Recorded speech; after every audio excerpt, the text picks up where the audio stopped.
आज की कहानी ढोल की पोल। एक बार एक जंगल के निकट दो राजाओं के बीच घोर युद्ध हुआ। एक जीता तो दूसरा हार गया। सेनाएं अपने नगरों की ओर लौट गई। बस सेना का एक ढोल पीछे रह गया। उस ढोल को बजा बजा कर सेना के साथ गए भांड व चारण रात को वीरता की कहानियां सुनाते थे। युद्ध के बाद एक दिन आंधी आई। आंधी के जोर में वह डोल लुढ़कता पुढ़कता एक सूखे पेड़ के पास जाकर टिक गया। उस पेड़ की सूखी टहनियाँ ढोल से इस तरह से सट गई कि तेज हवा चलते ही ढोल पर टकरा जाती और डमाडम की आवाज आती। एक सियार उस क्षेत्र में घूमता था। उसने ढोल की आवाज़ सुनी। वह बड़ा भयभीत हुआ। ऐसी अजीब आवाज़ बोलते पहले किसी जानवर को नहीं सुना। वह सोचने लगा कि ये कैसा जानवर है जो ऐसी जोरदार बोली बोलता है। डमाडम डमाडम डमाडम। सियार छिपकर ढोल को देखता रहता, ये जानने के लिए कि यह जीव उड़ने वाला है या चार टांगों पर दौड़ने वाला है। एक दिन सियार झाड़ी के पीछे छुपकर ढोल पर नजर रखे हुए था। तभी पेड़ से नीचे उतरी एक गिलहरी कूदकर ढोल पर उतरी। हल्की सी डम की आवाज आई। गिलहरी ढोल पर बैठी और दाना कुतरती रही। सियार हड़बड़ाया, ओह, तो यह कोई हिंसक जीव नहीं, मुझे भी डरना नहीं चाहिए। सियार फूक फूक कदम रखकर ढोल के निकट गया। उसे सूंघा। ढोल का उसे ना ही सिर नजर आया और ना ही पैर। तभी हवा के झोंके से टहनियाँ ढोल से टकराई।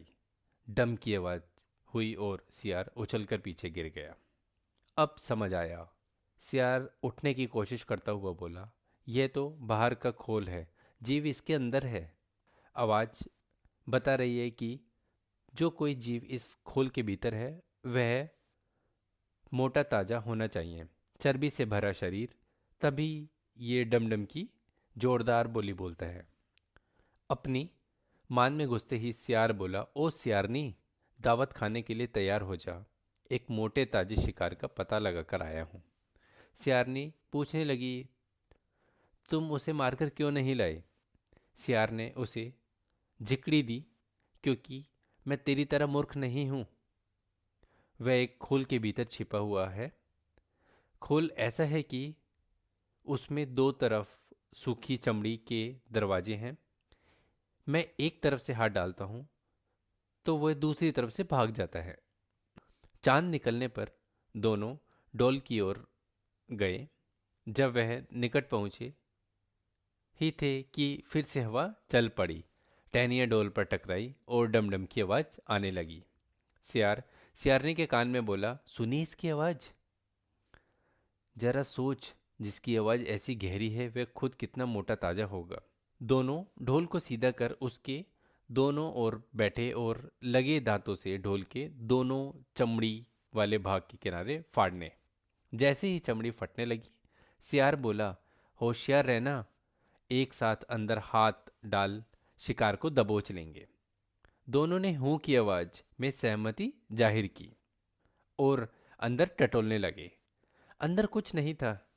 एक दूसरे के हाथ ही पकड़ में आए। दोनों चिल्लाए, हैं, यहाँ तो कुछ नहीं है, और वो लगे माथा पीटने कि पिट कर रह गए। मोरल ऑफ द स्टोरी, सेखी मारने वाले ढोल की तरह ही अंदर से खोखले होते हैं। Thank you.